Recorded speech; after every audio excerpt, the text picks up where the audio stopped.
नमस्कार साथियों, आप सभी का बहुत बहुत स्वागत है हमारे इस राजस्थान एकेडमी के प्लेटफॉर्म पर।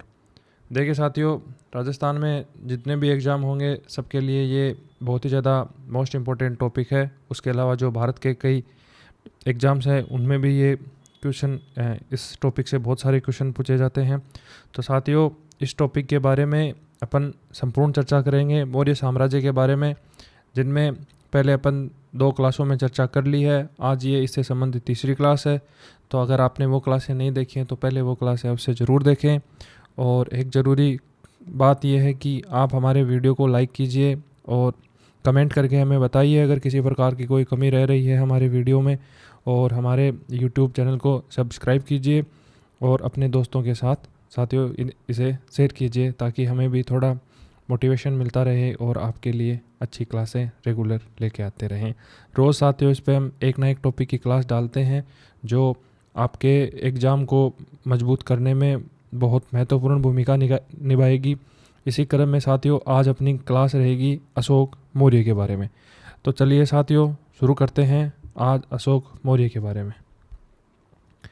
देखिए साथियों, अशोक मौर्य ये इनका देखो शासन काल था 273 ईसा पूर्व से 232 ईसा पूर्व। मौर्य साम्राज्य के ये थे चंद्रगुप्त मौर्य के पोते थे और बिंदुसार के बेटे थे। अब इसके बाद में अपन देखो इन बातों की चर्चा करेंगे और एक एक अध्याय का अच्छे से एक एक बिंदु का अच्छे से अध्याय करेंगे। तो चलिए जुड़िए हमसे। पहले अपन बात करेंगे अशोक मौर्य के आरंभिक जीवन की, उसके बाद में अपन बात करेंगे इनके राज्याभिषेक की, फिर इनके बात करेंगे इनके साम्राज्य विस्तार की, फिर अपन बात करेंगे इनकी धार्मिक नीति की, फिर अपन बात करेंगे इनके प्रशासनिक सुधार की। ठीक है साथियों, पहले बात करते हैं अपन इनके आरंभिक जीवन की। देखो साथियों, अशोक के आरंभिक जीवन की जानकारी मुख्यतः साहित्यिक स्रोतों पर आधारित है। इनके पिता का क्या नाम था? बिंदुसार नाम था। इनका जन्म कहाँ पे हुआ था? इनका जन्म हुआ था 304 ईसा पूर्व पाटलिपुत्र में। ठीक है साथियों। और माता का नाम था इनका सुभद्रांगी। ठीक है साथियों। अब आगे देखते हैं। देखो अशोकावदान इसके अनुसार सुभद्रांगी चंपा की एक ब्राह्मण कन्या थी। ठीक है साथियों। अब इसके बाद में देखो है दमा का नाम उल्लेख महाबोधि वंश में मिलता है। दमा का नाम कहाँ पर उल्लेखित है? महाबोधि वंश में है। जनपद कल्याणी नाम का उल्लेख दिव्यदान में मिलता है। जनपद कल्याणी नाम का उल्लेख कहाँ पे मिलता है? दिव्यदान में मिलता है। हेलेने नाम का उल्लेख आधुनिक इतिहासकार विशेष टर्न ने जोड़ा है, परंतु इसका प्रमाण प्रमाणित नहीं माना जाता है। अधिकांश इतिहासकार धम्मा, जनपद कल्याणकारी और सुभद्रांगी को एक ही व्यक्तित्व से जोड़कर देखा जा सकता है। अब सबसे पहले बात कर लेते हैं अशोक की पत्नियों के बारे में कि उसने कहाँ पर क्या शादी की थी, क्या उनकी कितनी पत्नियाँ थी और उनके कितने बच्चे थे। पहली पत्नी थी उनकी असंधिमित्रा। असंधिमित्रा साथियों ये लंबे समय तक अशोक की पटरानी रही थी। इसके बारे में अधिक जानकारी बौद्ध ग्रंथों से प्राप्त होती है। ठीक है साथियों। अब इसके बाद अपन देखते हैं कारुवा की। इसका उल्लेख रानी अभिलेख में मिलता है जो प्रयाग इलाहाबाद क्षेत्र से प्राप्त हुआ है। इसकी 2 संतानें थी। पहले इसका नाम था तीवर संतान का और दूसरा नाम था चारुमती। ठीक है साथियों। तीवर अशोक की एकमात्र संतान थी जिनका नाम अभिलेखों में स्पष्ट रूप से मिलता है। और चारुमती का विवाह नेपाल के देवपाल से होने का उल्लेख बाद की परंपराओं में मिलता है। ठीक है साथियों। इसके बाद में अपन बात करते हैं पद्मावती की। इनके पुत्र का नाम कुणाल था। कुणाल की पत्नी कंचनमाला थी और कुणाल के पुत्र का नाम संप्रीति था। ठीक है साथियों। और उसके बाद में है त्रिशा इक्षिता अशोक के जीवन काल की अंतिम रानी थी। इन्होंने कुटादेश जाली आदेश के माध्यम से कुणाल की आंखें निकलवाने का षड्यंत्र रचा था। ऐसा इसलिए बताया जाता है क्योंकि कुणाल से उसके प्रेम का प्रस्ताव अस्वीकार कर दिया था, इसलिए उन्होंने सोचा कि इसकी आंखें निकलवा देते हैं। और तिर्षारिक्षिता ने ही बौद्ध वृक्ष कटवाया था। बौद्ध वृक्ष कौन सा? जो महात्मा बुद्ध ने जो बौद्ध वृक्ष लगाया था, इसी को इसने तिर्षारिक्षिता ने कटवा दिया था। ठीक है साथियों। अशोक के बाद बाद में अशोक ने इसे मृत्युदंड दे दिया था। अब है देवी महादेवी। महावंश में इसकी जानकारी मिलती है। देवी विदिशा की एक श्रेष्ठ व्यापारी की पुत्री थी। राज परिवार से नहीं होने के कारण इन्हें पटरानी का दर्जा नहीं मिला था। वे अशोक की प्रथम पत्नी मानी जाती है। अशोक की प्रथम पत्नी कौन थी? देवी महादेवी थी। ठीक है साथियों। और महेंद्र और संघमित्रा इन्हीं की संतान थी, जिनको अशोक ने बौद्ध धर्म के प्रचार प्रसार के लिए श्रीलंका भेजा था। ठीक है साथियों। अब इसके बाद देखो है विदिशा में इन्होंने बौद्ध विहारों का निर्माण करवाया था। किसने? ये रानी ने, जो महादेवी थी ना, इसने विदिशा में बौद्ध विहारों का निर्माण करवाया था। अब अन्य जानकारी में देखते हैं साथियों। राजतरंगिणी के अनुसार जालौक और कश्मीर में अशोक का पुत्र था। राजतरंगिणी के अनुसार जालौक कश्मीर में अशोक का पुत्र था। जो कश्मीर के शासक थे जालौक, वो अशोक के ही पुत्र थे। अब इसके बाद में बात करते हैं इनके राज्याभिषेक के बारे में।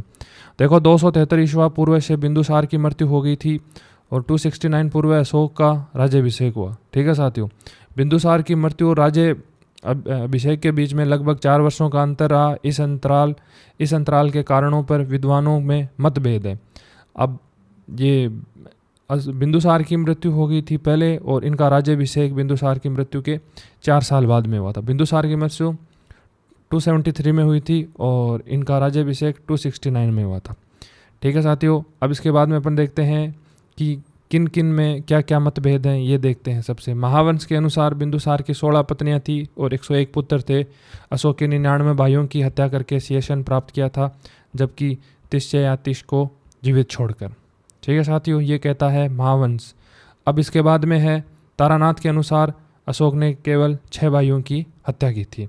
दिव्यदान तथा केपी जायसवाल के अनुसार अशोक की आयु 25 वर्ष पूर्ण नहीं हुई थी, इसलिए एक औपचारिक राज्याभिषेक 269 ईसा पूर्व में किया गया। जब ये 25 साल के हो गए थे तब फिर इनका राज्याभिषेक किया गया। इसीलिए वो 4 साल पहले, ये 25 साल के नहीं थे, जब ये 25 साल के तब इनका राज्याभिषेक किया गया। इसी कारण 4 साल का समय लग गया था। अब है बौद्ध साहित्य में अशोक को चंड अशोक तथा कामाशोक भी कहते हैं। कौन से साहित्य में? बौद्ध साहित्य में। किसको? अशोक को क्या कहते हैं? चंड अशोक और कामाशोक भी कहते हैं। अब इसके बाद में देखो बात करते हैं। बौद्ध ग्रंथों में उल्लेख मिलता है कि अशोक की पटरानी एक नरगृह यातना केंद्र बनवाया था, जहां कठोर दंड दिए जाते थे। ये कहाँ पर मिलता है? बौद्ध ग्रंथों में उल्लेख मिलता है अशोक की पटरानी ने एक नरक ग्रह यातना केंद्र बनवाया था, जहां कठोर दंड दिए जाते थे। बौद्ध परंपरा के अनुसार बाल पंडित समुद्र के प्रभाव में आकर अशोक ने इस यातना केंद्र को बंद करवा दिया था। ठीक है साथियों। उक्त विवरणों का खंडन। अब जो अपन बताए हैं कि किन कारणों से इसने बताया कि अशोक ने अपने 100 भाइयों की हत्या करके फिर राज्याभिषेक किया, या 4 साल वो 25 वर्ष के नहीं हुए, इन सब कारणों का अपन खंडन करते हैं। देखो अशोक के समकालीन साहित्य और अभिलेखों में भाइयों की हत्या का कोई स्पष्ट उल्लेख नहीं मिलता है। यह विवरण मुख्यतः बौद्ध साहित्य में ही मिलता है। खाली बौद्ध साहित्य में लिखा है कि उन्होंने अपने 100 भाइयों की हत्या की थी, इसके अलावा ये विवरण कहीं पर नहीं है। अब देखो 5वें शिलालेख में जो राज्याभिषेक के कुछ वर्षों बाद उत्कीर्ण करवाया गया था, अशोक ने अपने परिवार और जीवित भाइयों का उल्लेख किया है। उसमें 99 भाइयों की हत्या का दावा संदिग्ध माना जाता है। 5वें शिलालेख में उसने जो अपने शासन ग्रहण के कुछ वर्षों बाद अंकित करवाया था, उसमें ऐसा कुछ नहीं है। राज्याभिषेक से पूर्व अशोक उज्जैनी अवंतिका प्रांतपति था। ठीक है साथियों। अधिकांश इतिहासकार मानते हैं कि उत्तराधिकार संघर्ष अवश्य हुआ था, लेकिन बौद्ध ग्रंथों में उसका वर्णन अतिरंजित रूप से किया गया। हाँ, उत्तराधिकारी संघर्ष हुआ था, लेकिन जो बौद्ध ग्रंथों में लिखा हुआ है वो सब सरासर गलत है। अब इस बात करते हैं साम्राज्य विस्तार और कलिंग युद्ध की। महापद्मनम के समय कलिंग मगध साम्राज्य का हिस्सा था। चंद्रगुप्त मौर्य के समय भी बना रहा। माना जाता है कि बिंदुसार के समय कलिंग पुनः स्वतंत्र हो गया था। ठीक है साथियों। अशोक कलिंग को पुनः मगध में विलय करना चाहता था। कलिंग वर्तमान ओडिशा ये कलिंग है कहाँ पर स्थित, जो वर्तमान ओडिशा है, वैतरणी, लांगुल्या, गोदावरी और महानदी के क्षेत्र से जुड़ा होने के कारण अत्यंत उपजाऊ था। यह बंगाल की खाड़ी और दक्षिण भारत के बीच के संपर्क का एक महत्वपूर्ण केंद्र था, इसलिए व्यापारी की दृष्टि से यह अत्यंत महत्वपूर्ण था। रोमिला थापर और पिलनी के अनुसार कलिंग सूती वस्त्रों और हाथियों के लिए प्रसिद्ध था। कौटिल्य के अनुसार एक महत्वपूर्ण और समुद्री व्यापारिक क्षेत्र था। तारानाथ के अनुसार समुद्री लुटेरे नागाओं और मणिमुक्ताओं को वापस लाने के उद्देश्य से भी आक्रमण किया गया था। इस कारण से अशोक ने अपने शासनकाल के 8वें वर्ष 261 ईसा पूर्व कलिंग पर आक्रमण किया था। इसकी जानकारी अशोक के 13वें शिलालेख से प्राप्त होती है। ठीक है साथियों, अब इसके बाद देखते हैं। देखो, उस समय कलिंग का शासक कौन था, इसकी जानकारी का कहीं पर कोई प्रमाणित स्रोत नहीं है। कलिंग युद्ध दया नदी के किनारे धौली पहाड़ियों के समीप लड़ा गया था। इस युद्ध में लगभग 1 लाख लोग मारे गए, 1.5 लाख लोग बंदी बना लिए गए तथा अनेक घायल हो गए थे। इस युद्ध में अशोक विजयी हुआ, लेकिन विनाशकारी परिणामों ने उनके जीवन की दुर्दशा बदल दी थी और कलिंग युद्ध के बाद ही अशोक ने बौद्ध धर्म ग्रहण कर लिया था।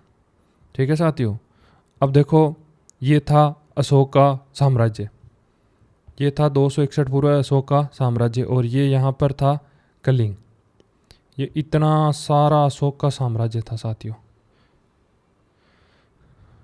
ये कलिंग देखो यहाँ से बहुत ही ज़्यादा महत्वपूर्ण था, इसलिए इसने कलिंग पर आक्रमण किया और कलिंग को अपने कब्जे में कर लिया। अब देखो, कलिंग पर आक्रमण करने के प्रमुख कारण, एक तो यहाँ पर हाथी बहुत ज़्यादा प्रसिद्ध थे, व्यापारिक महत्व था, समुद्री लुटेरे और व्यापारिक महत्व और सूती वस्त्र, ये सब महत्वपूर्ण, यहाँ पर सब कुछ महत्वपूर्ण था व्यापार की दृष्टि से भी। और हाथी, आपको पता है पहले हाथी की क्या इम्पोर्टेंस, क्या महत्व था, इसलिए इन्होंने यहाँ पर आक्रमण किया।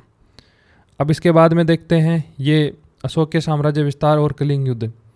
कलिंग युद्ध से पहले अशोक का साम्राज्य देखो, ये इतना साम्राज्य अभी मैंने आपको बता दिया, ये इतना साम्राज्य था और कलिंग युद्ध के बाद इसका ये कलिंग विजेता हो गया, इतना साम्राज्य और बढ़ गया था। ठीक है साथियों, कलिंग युद्ध का प्रभाव, इस युद्ध में विभीषिका ने अशोक के मन को गहरा परिवर्तन किया और उसने हिंसा मार्ग को छोड़कर धम्म और धम्मा मार्ग को अपना लिया था। 261 पूर्व पहले ये कलिंग का युद्ध हुआ था। अब देखते हैं कलिंग युद्ध के परिणाम। कलिंग मगध साम्राज्य का हिस्सा बन गया। कलिंग के प्रशासन सुविधा के लिए 2 प्रांतीय केंद्र स्थापित किए। पहला था तोसली जो धौली में था और समाप्त था जोगढ़ में था। कलिंग विजय के बाद अशोक ने देवाप्रिय और प्रियदर्शनी राजा जैसी उपाधियों का प्रयोग किया था। इन उपाधियों का प्रयोग किस युद्ध के बाद किया था? कलिंग युद्ध के बाद किया था। अशोक ने साम्राज्यवादी नीति को त्याग कर बेरी घोष युद्ध नीति के स्थान पर धम्मा घोष धर्म नीति को अपनाया था। भारतीय इतिहासकारों ने एक अद्वितीय उदाहरण माना जाता है कि जहां एक विजित सम्राट ने युद्ध छोड़कर नैतिक शासकों और अहिंसा को अपनाया।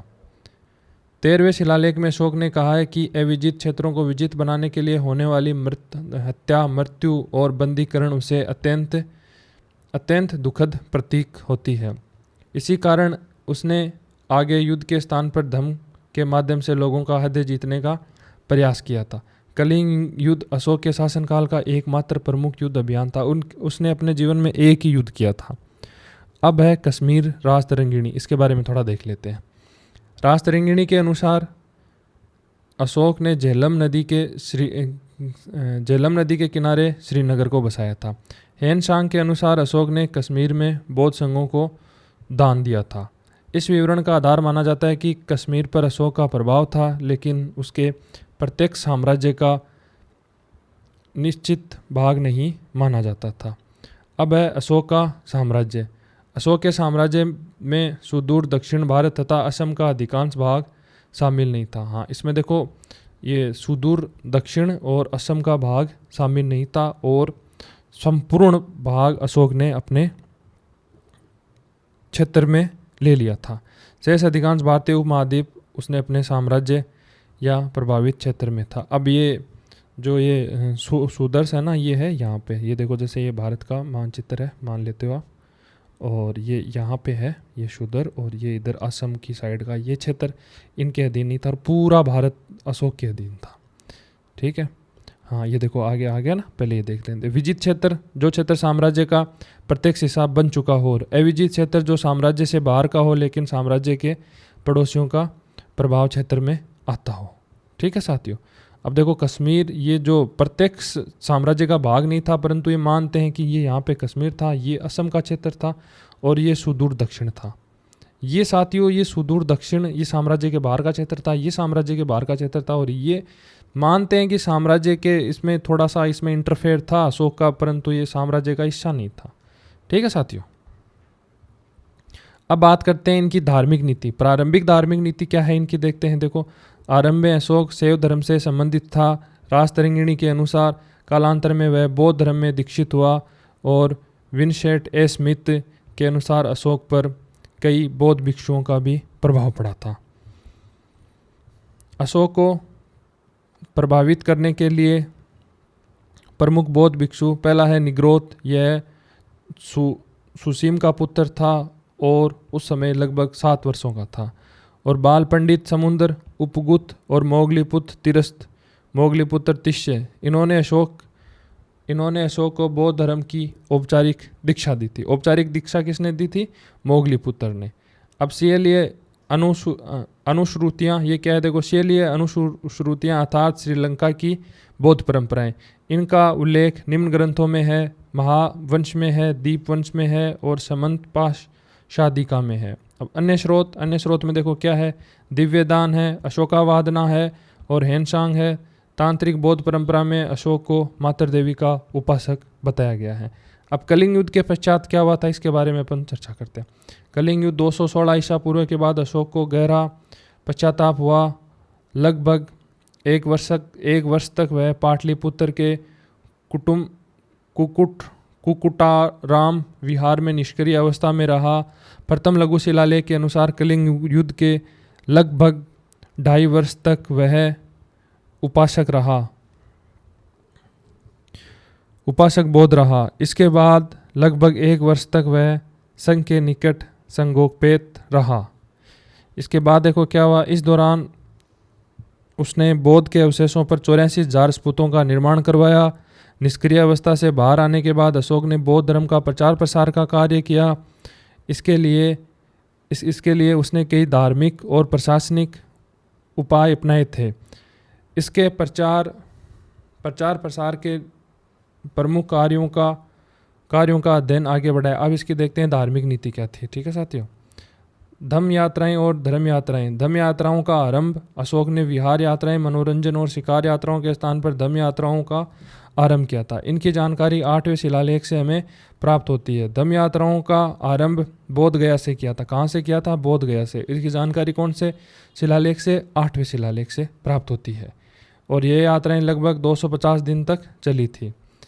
V.A. स्मिथ के अनुसार अशोक ने निम्न प्रमुख बौद्ध स्थानों की यात्रा की थी। लुम्बिनी की थी, कपिल वस्तु की थी, बोध गया की, सारनाथ की, श्रावस्ती की और कुशीनगर की थी। अपने शासनकाल के 10वें वर्ष लगभग 259 ईसा पूर्व में अशोक ने बौद्ध वृक्ष की पूजा की थी। ठीक है साथियों, और जब वहाँ पर दूसरी बार गया तब वहाँ पर उन्होंने 1 लाख स्वर्ण मुद्राएं दान की थी।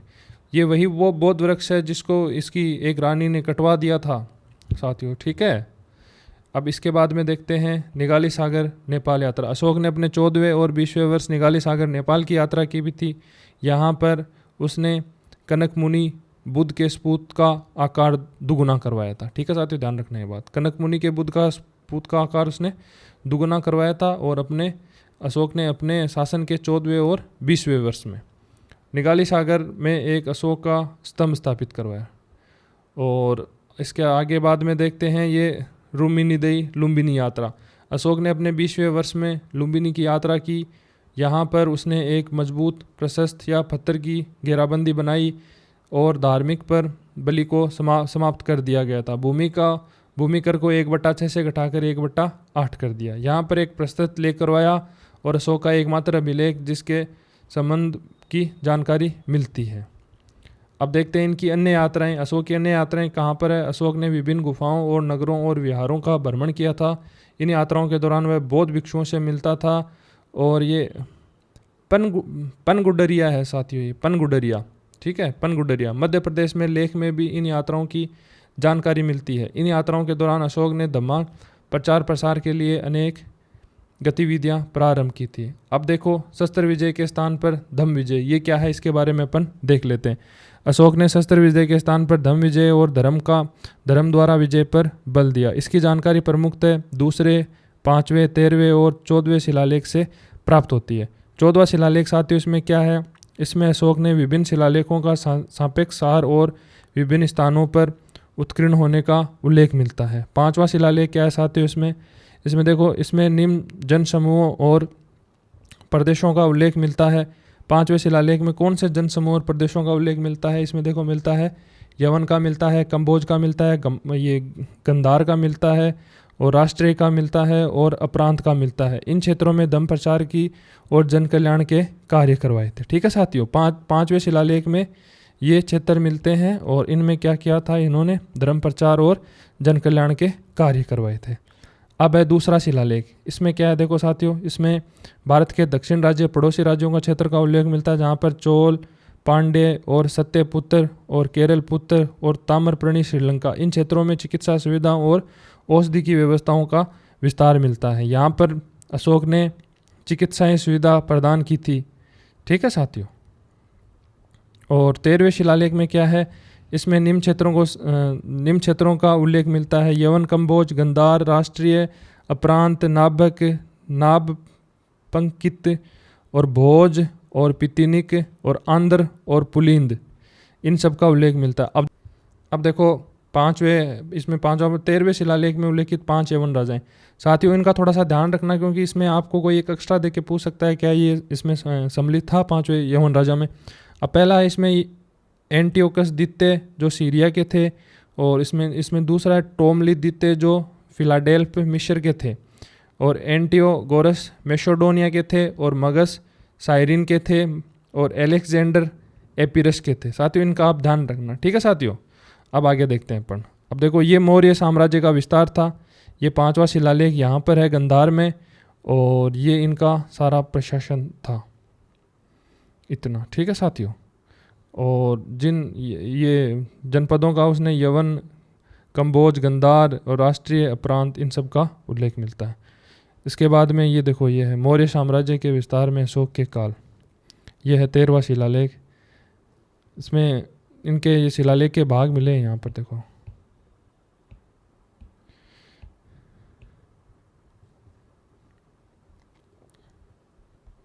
अब जो 13वां शिलालेख था उसमें जो 5 यवन राजाएं थे वो हैं, ये देखो सीरिया के हैं, एटियोकस द्वितीय, एलेक्जेंडर जो एपिरस के थे, और ये एंटियोगोनस ये मैसेडोनिया के थे, और ये मगस ये साइरन के थे, और मिस्र के टोलमी द्वितीय ये फिनालेड्स।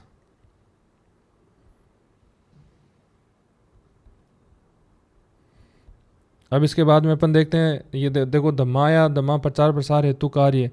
धम्मानुसार एवं धम्मा लिपियों का कार्य अशोक ने राज्याभिषेक में अभिलेख, शिलालेख और स्तंभलेख खुदवाए, ताकि धम्म के संबंधित आचरण और व्यवहार को स्थायी रूप से समाज में स्थापित। साथ ही उस समय कोई कागज वागज की तो व्यवस्था थी नहीं, तो उन्होंने जो भी इनके आदेश थे, जो भी लेख थे, शिलालेख थे, वो सभी स्तंभ और पत्थरों पर ही किए, उनके कार्य उन्हीं पर किए जाते थे। उसके बाद में यह कार्य उनके शासनकाल में 13वें वर्ष में हुआ था। कौन से वर्ष में? 13वें वर्ष में हुआ था। अब दिव्य रूपों के दर्शन, इनकी जानकारी 4थे शिलालेख में मिलती है। जनता में शौर्य के प्रति श्रद्धा और सदाचार की भावना विकसित करने के लिए अशोक ने अस्थि यानी हाथी, विमान और अग्नि स्कंद जैसे देव्य रूपों में दर्शन करवाता है। ठीक है साथियों।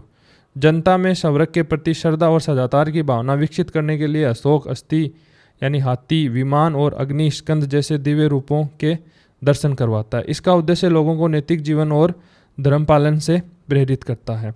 अब इसके बाद में है राजकीय पदाधिकारियों की नियुक्ति। धम्मा महामात्र, इसका उल्लेख 5वें शिलालेख में मिलता है। अशोक ने अपने शासनकाल में 13वें धम्मा और महामात्रों की नियुक्ति की थी। इनका मुख्य उद्देश्य धम्मा का प्रचार प्रसार एवं जन कल्याण के लिए थी। अब देखो उसमें 5वें शिलालेख में ये पूछ सकता है कि उन्होंने धम्मा के प्रचार प्रसार के लिए किसकी नियुक्ति की थी। ये धम्मा महामात्रों की उसने नियुक्ति की थी। अब इसमें है युक्त राज्यों का प्रादेशिक, इसका उल्लेख 3रे शिलालेख में मिलता है। प्रत्येक 5 वर्षों में ये अधिकारी निरीक्षण यात्राएं और अनुशयन करते थे।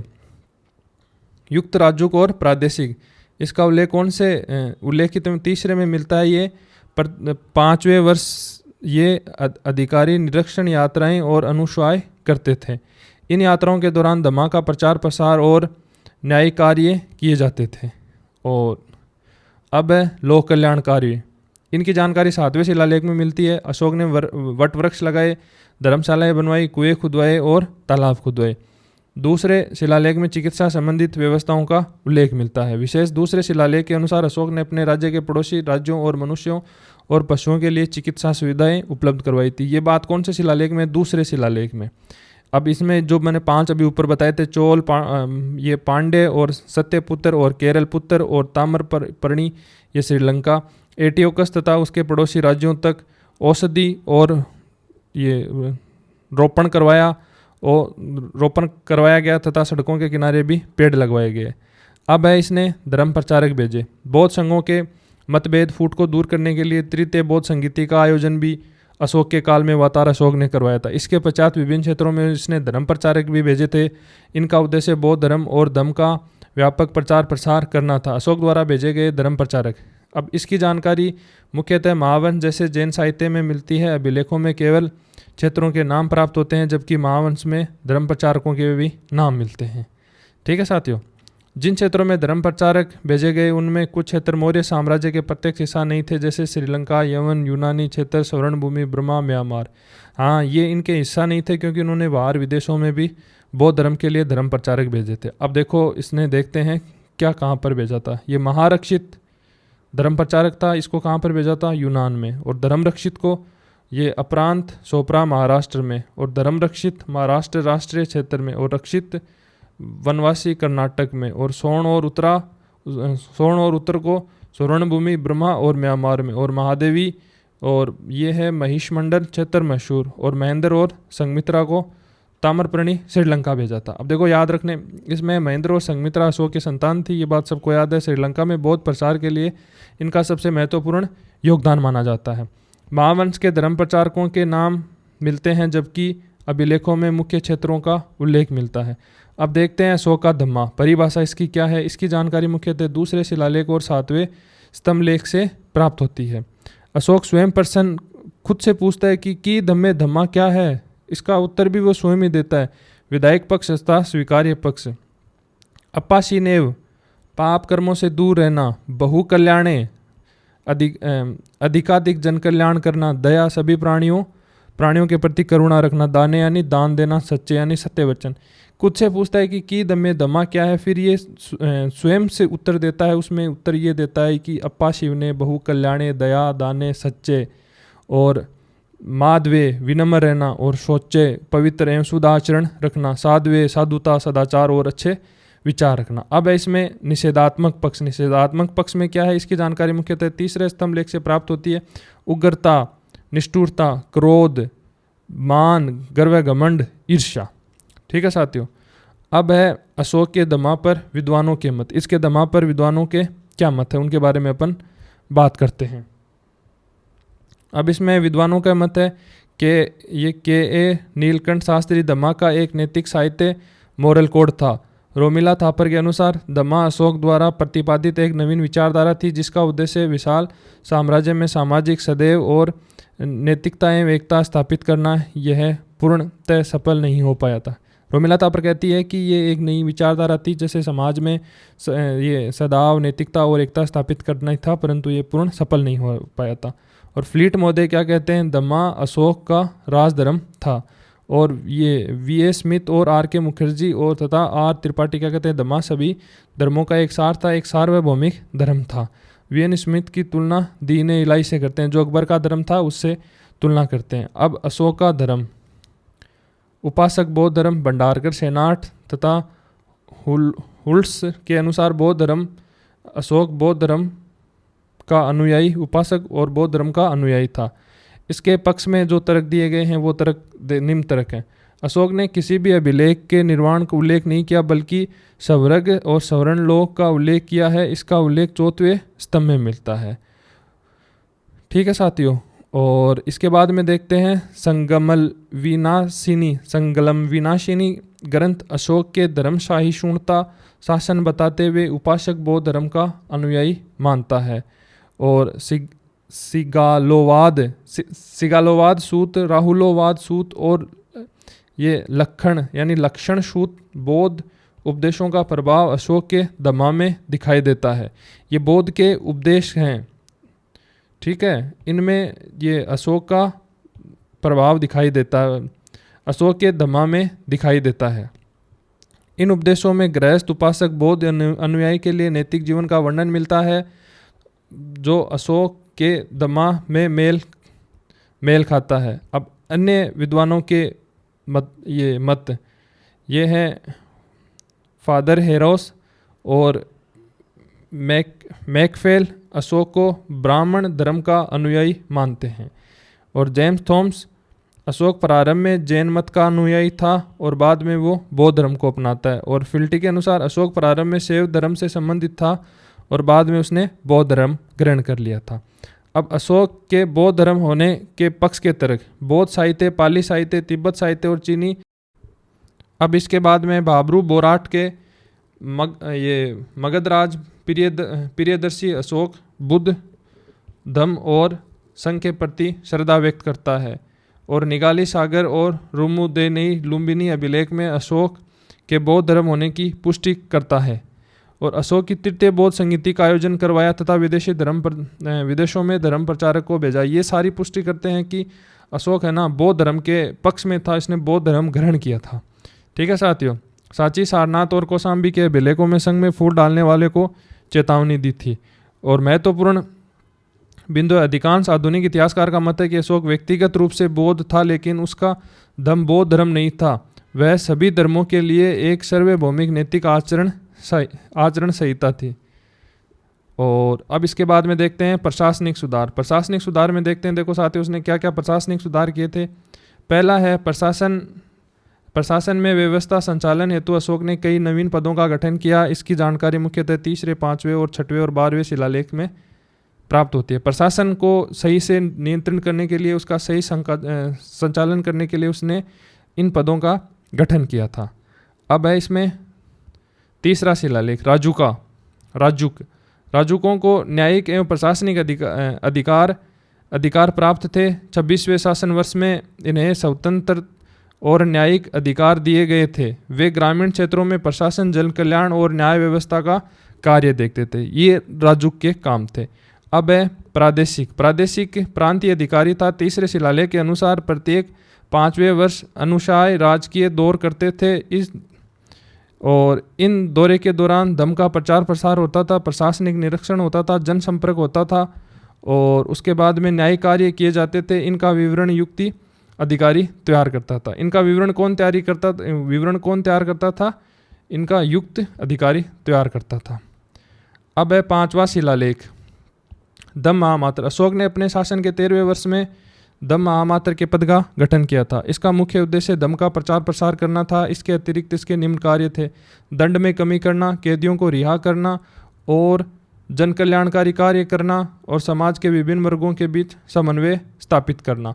अब है 6वां शिलालेख प्रतिवेदन सूचना अधिकारी थे। इसका कार्य आवश्यक सूचनाओं को सीधे राजा तक पहुंचाना था। ठीक है साथियों, किसी भी समय बिना किसी की अनुमति के राजा से सीधे मिल सकते थे। ये बात कौन से अभिलेख में? ये 6वें अभिलेख में लिखी गई थी और प्रतिवेदक सूचना अधिकारी होता था। अब बात करते हैं अपन 12वें शिलालेख की। 12वें शिलालेख में क्या है?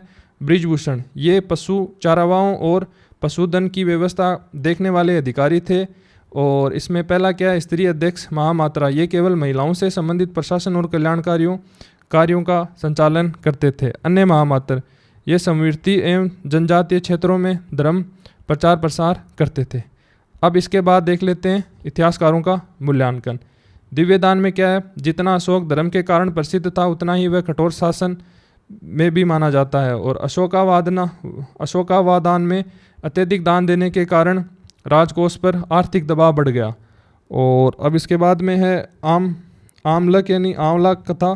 परंपरा के अनुसार जीवन के अंतिम समय अशोक के पास दान देने के लिए केवल आधा आंवला ही बचा था। ठीक है साथियों। अब इसके बाद है H.C. रायचौधरी। अशोक ने चंद्रगुप्त मौर्य जैसे संगठन क्षमता, समुद्रगुप्त जैसी प्रतिभा और अकबर जैसा सहिष्णुता था। और D.W. और ये रीस डेविड्स, इन्होंने अशोक की तुलना रोमन सम्राट कॉन्स्टेंटाइन से की थी। और उसके बाद में है मैकफेल के अनुसार इन्होंने अशोक की तुलना रोमन सम्राट एंटोनियस तथा सेंट पॉल से की थी। अब देख लेते हैं कुछ इनके महत्वपूर्ण तथ्य। लघु शिलालेख अशोक के नाम अशोक, मास्की, गुजरा और निरुत और उदेलगा और अशोकवर्धनम विष्णु पुराण में, और बहुश्री और बहुशानी ये मास्की में, और महाराज ये पनगुडरिया मध्य प्रदेश में, और देवानंद प्रियदर्शी अधिकांश अभिलेखों में यह नाम मिलता है। और इसके बाद में है महाशूर, वीर, अपराज्य कुछ परवर्ती अभिलेखों में है। अब इसके बाद में है अतिरिक्त महत्वपूर्ण परीक्षा की दृष्टि से। ये देखो साथियों, ये जो मास के अभिलेख है ना, पहला अभिलेख है जहां अशोक का नाम स्पष्ट रूप से मिलता है। कौन से अभिलेख में? मास के अभिलेख में अशोक का स्पष्ट रूप से नाम मिलता है। और उत्तराधिकारी एवं मौर्य साम्राज्य का अंत। विभिन्न स्रोत है पुराणों के अनुसार कुणाल और बंधुपालिनी और इंद्रपालिनी और संप्रति दशरथ और संप्रति कुछ पुराणों में ये कालक्रम इनका अलग अलग मिलता है। और सालिकुल और देवदर्मन और शंतवर्धन और वृहदर ये सबका अलग अलग मिलता है। अब तारानाथ के अनुसार वीरसेन अशोक का उत्तराधिकारी था। और राजतरिंगिणी के अनुसार जालोक अशोक का उत्तराधिकारी था। इसके बाद वह दामोदर शासन बन गया। और अब सर्वमान्य उत्तराधिकारी कौन था? कुणाल को मानते हैं कि ये उसके बाद उत्तराधिकारी था। विष्णु पुराण में इसे धर्म विविधन या सुयुष भी कहा जाता है। वह अशोक का पुत्र था। ठीक है साथियों। और ये इसके बाद में है संप्रीति। इसका शासन केंद्र उज्जैन के पश्चिम भारत में था। वह जैन धर्म का एक संरक्षण माना जाता है और इसने अनेक जैन धर्मों का निर्माण करवाया था। इसने आचार्य सुहिस्ति से दीक्षा ली थी। भगवान पुराण तथा कथाकोश में इसका उल्लेख मिलता है। जैन एवं बौद्ध साहित्य में कई बार संप्रति को अशोक का उत्तराधिकारी माना जाता है। अब इसमें अपन बात करते हैं सालिकुल की। देखिए साथियों, सालिकुल क्या है? इसमें है गार्गी संहिता में इसे अधार्मिक, दुर्लभ और झगड़ालू शासक बताया है। ठीक है साथियों। गार्गी संहिता में इसे दम विजय करने वाला भी कहा गया है। इसके समय एंटियोकस तृतीय ने लगभग 260 ईसा पूर्व में ही काबुल क्षेत्र पर आक्रमण किया। सालिकुल ने उसे उपहार देकर वापस भेज दिया था। ठीक है साथियों। अब अपन आगे बात करते हैं वृहदत्त की। अब देखो वृहदत्त के बारे में अपन थोड़ा सा देख लेते हैं, फिर अपन देखेंगे मौर्य साम्राज्य के पतन के कारण, फिर अपना ये टॉपिक वहीं पे समाप्त हो जाएगा। अब है वृहदत्त। ये मौर्य वंश का अंतिम शासक था। हर चरित्र में इसे दुर्लभ शासक बताया गया है। सेनापति पुष्यमित्र ने सैन्य निरीक्षण के दौरान इसकी हत्या कर दी थी। ठीक है साथियों। इसी के वृहदत्त के सेनापति ने ही इसकी हत्या कर दी थी, पुष्यमित्र ने। इसके साथ ही 158 ईसा पूर्व में सुंग वंश की स्थापना हो जाती है। और सुंग वंश की स्थापना किसने की थी? पुष्यमित्र सुंग ने ही सुंग वंश की स्थापना की थी। ठीक है साथियों। हरिप्रसाद शास्त्री ने इस घटना को ब्राह्मण क्रांति कहा है। अब अपन देखते हैं मौर्य साम्राज्य के पतन के कारण। अब देखो सभी विद्वानों ने इसके बारे में अलग अलग मत दिए हैं, तो अपन इसके रिलेटेड अपन 5-7 का पढ़ लेते हैं। सबसे पहले अपन देख लेते हैं हरिप्रसाद शास्त्री। मौर्य साम्राज्य के पतन के कारण धार्मिक नीति और ब्राह्मण विरोध को मानते हैं। इसके पक्ष में तर्क देख लेते हैं। ठीक है साथियों। धम्म महामात्रों की नियुक्ति, बलि प्रथा पर प्रतिबंध, दंड व्यवस्था में असमानता और ब्राह्मणों के विशेषाधिकार का हनन। एल एन बाष्यम तथा युगेश्वर मिश्रा ने इस मत का खंडन किया है। ये एल.एन. बाष्यम और युगेश्वर मिश्रा ने इस मत का खंडन किया है, बोला कि नहीं ऐसा कुछ भी नहीं हुआ था। अब इसके बाद में अपन देखते हैं A.H.C. चौधरी, अहिंसा की नीति अपनाने और साम्राज्यवादी नीति छोड़ने का कारण माना है। ठीक है साथियों, अब देखते हैं D.D. कोशाम्बी, ये क्या कहते हैं? ये कहते हैं कि आर्थिक संकट को प्रमुख कारण माना है। और रोमिला थापर क्या कहती है? रोमिला थापर कहती है प्रशासन का अत्यधिक केंद्रीकरण और राष्ट्रीय चेतना का अभाव। उसके बाद में D.N. झा क्या कहते हैं? निर्बल और अयोग्य उत्तराधिकारी की वजह से मौर्य साम्राज्य का पतन हो गया था। इसके बाद में क्या है? निहार रंजन राय क्या कहते हैं? ये कहते हैं विदेशी विचारों का प्रभाव और जनता का विद्रोह है। और R.S. शर्मा क्या कहते हैं? ये कहते हैं मगध से बाहर कृषि, नगरों और नई प्रौद्योगिकी का विकास हुआ और नए राज्यों का उदय हो गया।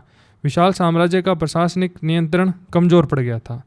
ठीक है साथियों, और उसके बाद में कौन है? उसके बाद में है सुबमिल चंद्र सरकार। इन्होंने क्या कहा? इन्होंने कहा है कि अशोक को चीन की महान दीवार के तर्ज पर उत्तरी पश्चिमी सीमा की सुरक्षा व्यवस्था मजबूत करनी चाहिए थी। अब इसके अतिरिक्त बिंदु क्या है? 158 ईसा पूर्व मौर्य वंश का अंत और शुंग वंश की 185 ईसा पूर्व मौर्य वंश का अंत और शुंग वंश की स्थापना।